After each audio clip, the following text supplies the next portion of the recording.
Alright, welcome to episode 2 of Closing with Sam. My name is Samuel Vance. I am a closer at Tractor Supply, and I'm going to go through a couple of my duties tonight that I'll take you along with if you guys are interested. What I'm doing here is I'm taking some wood and I'm putting it out in the front walk. We just had our shipment in today, and rarely we haven't been getting trucks recently, and so whenever we get something in, we typically need it immediately. And so this is just one of those items. This is a bulk stack of dry firewood. It is kiln dried, and a lot of people buy it, surprisingly from us. A lot of campgrounds and people who own campgrounds also come in and they buy this firewood in bulk, and they would resell it to their customers of the grounds that they would be working at, or selling it to the campers.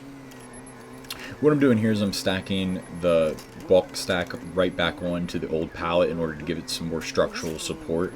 I do that in order to save a trip other than having to take the single pallet and put it in the trailer, and it also adds a lot more support to the added weight that we're putting onto the bulk stack. This stuff is plastic webbing and it is very annoying.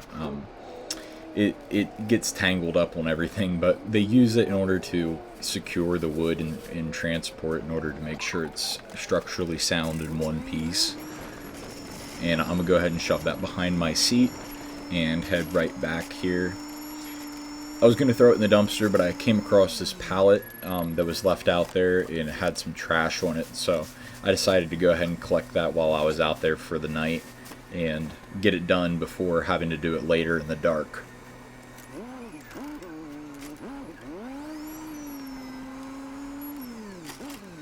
This is our dumpster. It's not much to look at, but it's actually full at the moment. I'll probably do when I do trash later. You'll see how much I can fit in there, but hopefully, I think it's going to get dumped tomorrow. So, that be good and empty for the next day.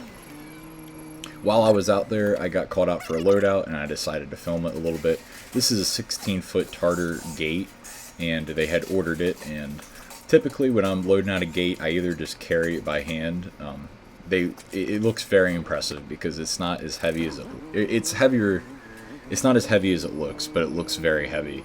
And I typically just carry it out by hand, but for something like this, they parked around the side and they couldn't get their vehicle into the gate because they had a trailer, so I figured I'd just use the forklift and drive it over to them and load it out.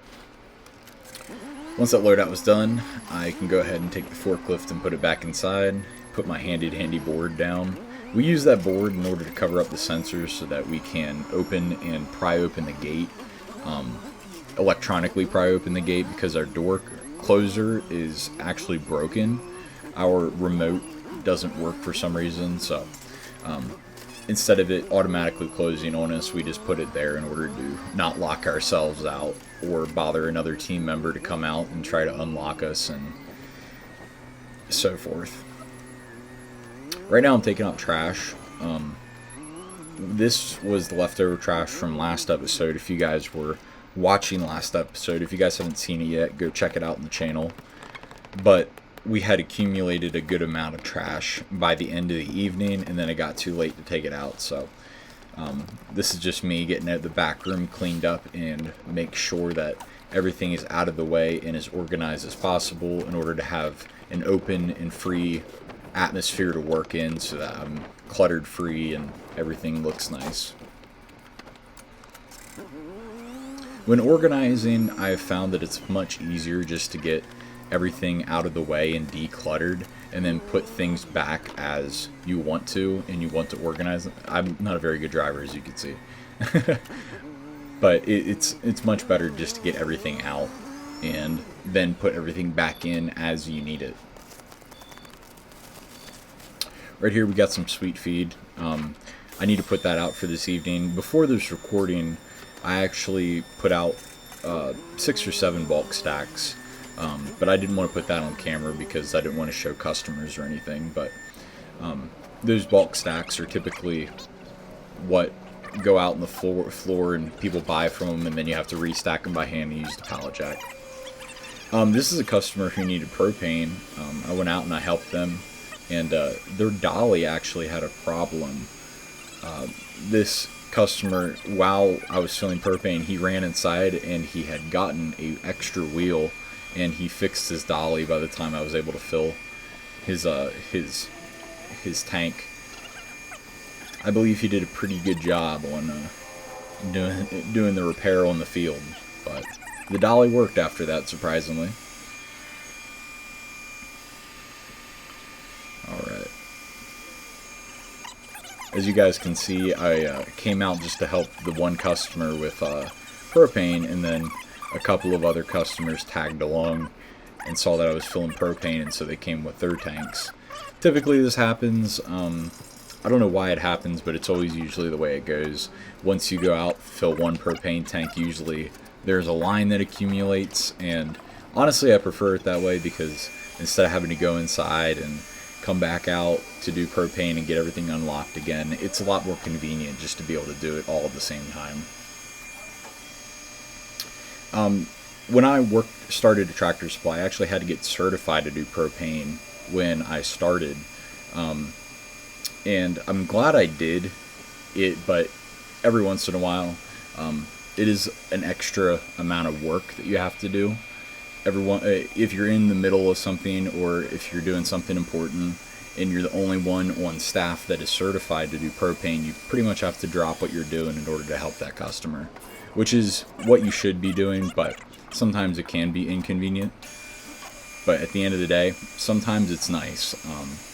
It's nice to get a breath of fresh air and go outside, and sometimes just enjoy the weather, especially in the summertime. Summertime's great.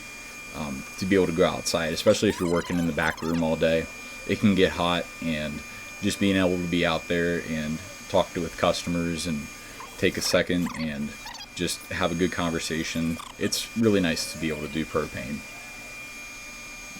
Other times like this though, in the wintertime, it can get cold, and sometimes you can do a loadout like what I did last week. I got stuck doing a loadout for about an hour. I was outside and I was helping customers, and I had ended up outside without a jacket, with a short sleeve shirt for about an hour, and I actually hadn't brought a jacket that day. It was pretty dumb on my part, but it was really nice in the morning time, and I didn't figure that it would get that cold, but figures it got like below freezing. But it's all part of the experience. As you can see here, I'm going to be starting to make a bale. This is a cardboard compactor, and so what I'm doing here is I'm just manually pushing it down, and I'm looking at the gauge there. It says 85% full, and so if it's anywhere on the readable chart, usually I try to make a bale. It helps out. I think I'm pretty fast at it, and so it saves someone else the time to have to do it. Especially since I kind of enjoy doing it. I don't always get to make a bale all the time, so it is a good, relaxing thing to do. What I'm doing here is I'm using a metal rod in order to push and break through the cardboard and make a slot for the baler twine to go through. It's kind of like metal baler twine, and I'm just feeding that through with the thick side in first so that it makes the hole and it is able to push through the cardboard.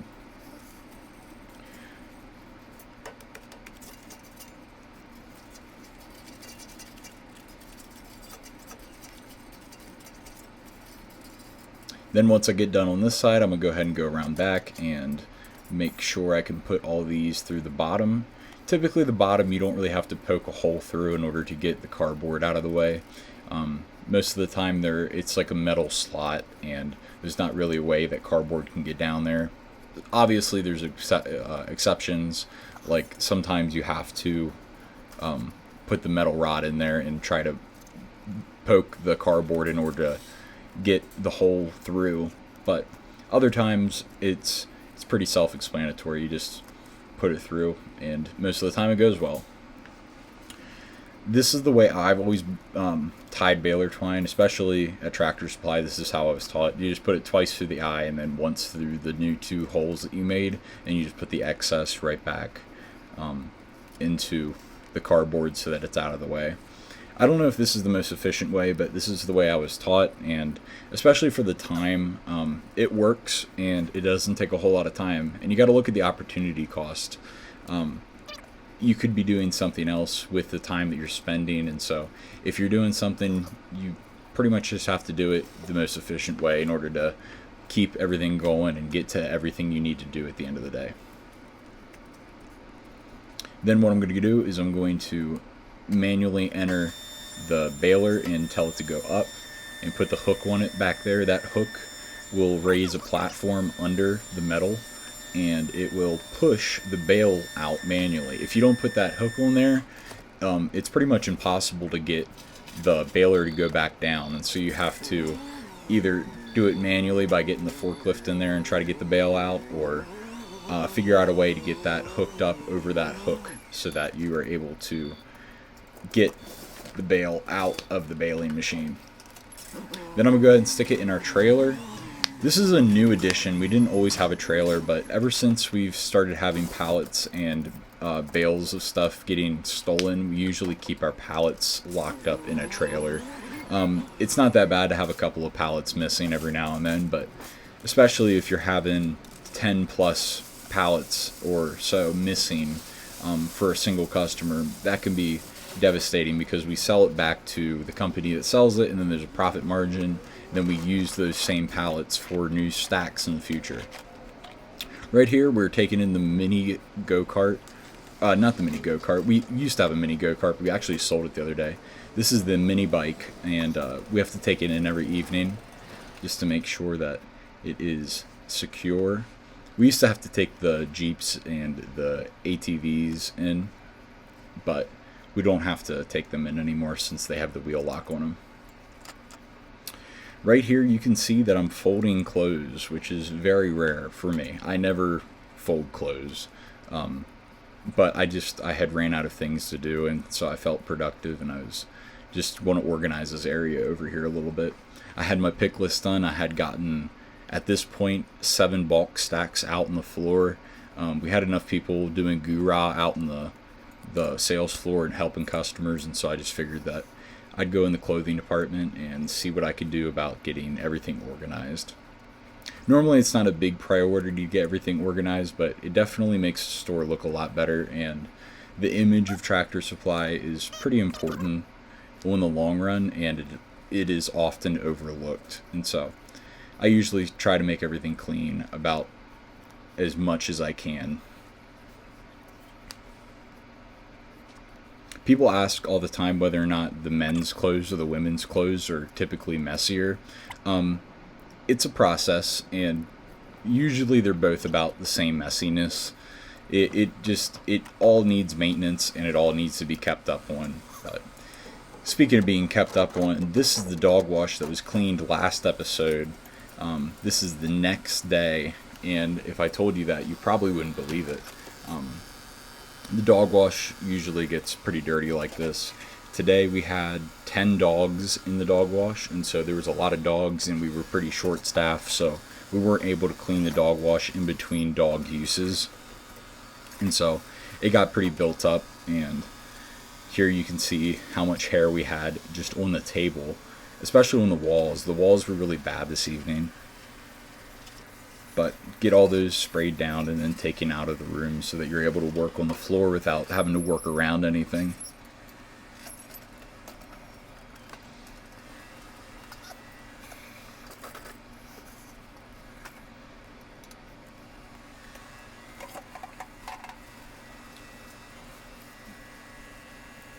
Here I'm just taking the trash out and I'm putting everything that needs to be gone out in a pile, and then I can organize that later. I'm then putting the mats in the sink. It's usually a pretty rinse and repeat process. This is typically how I do it. Doesn't matter how much hair or how dirty the dog wash is. This is usually about the same process.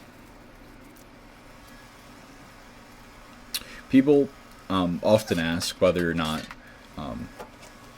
people rationally think that they're making a mess while using the dog wash, and why don't they clean up after themselves after seeing something like this, how dirty the dog wash can get after a single day. And the truth is that This is what it looks like after 10 dogs used it. So honestly, it's not terrible putting it in context. And also, you got to think the customer is there to wash their dog, and this is a service that we provide. And so it's not their job to clean up after themselves, and this is what they pay for. They're paying for the cleanup service. They're paying for the towels, the soap, and everything else that comes with it. And so at the end of the day, it's just a service that we provide, and there's no hard feelings about customers leaving it the way they do. It's a dog wash, and it is what it is. Believe it or not, this is actually something I really enjoy doing. I do music part-time, and I really enjoy doing that. But besides doing music, this is what I do pretty much any other time I have. This is my day job, and so I really enjoy doing this. I think it's really relaxing, and it's mind cleansing in order to know that you're making something that was really dirty and then fixing it and then cleaning it. Like sometimes we have to restock the soaps, or we have to fix problems that we didn't realize that would be there. Like the other day, both of our hoses had been frayed at the edges, and the water nozzle itself was not even working, and so we had to completely replace it. As you guys can see, my battery died, and so I had to go charge it, and I did a couple of things off camera, but this is about 10 minutes before we close, and my coworker was able to come back and help out a little bit.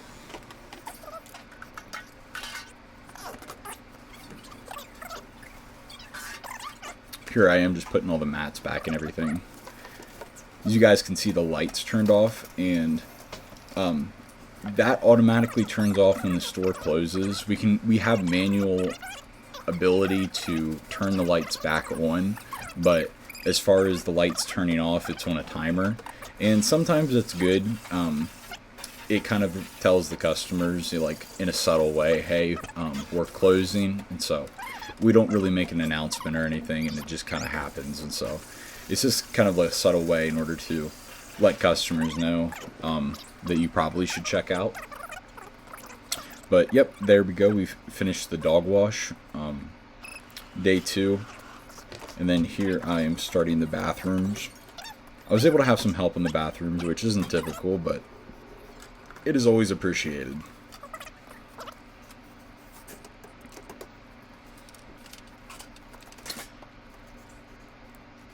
I was able to get some more toilet bowl cleaner, and I store used that since the last episode, and so I'm able to use that now for the bathroom. Also, the spray bottle for the disinfectant spray was bad, and so I let my manager know, and we had replaced the old spray bottle with a new one, and it is spraying a lot better now.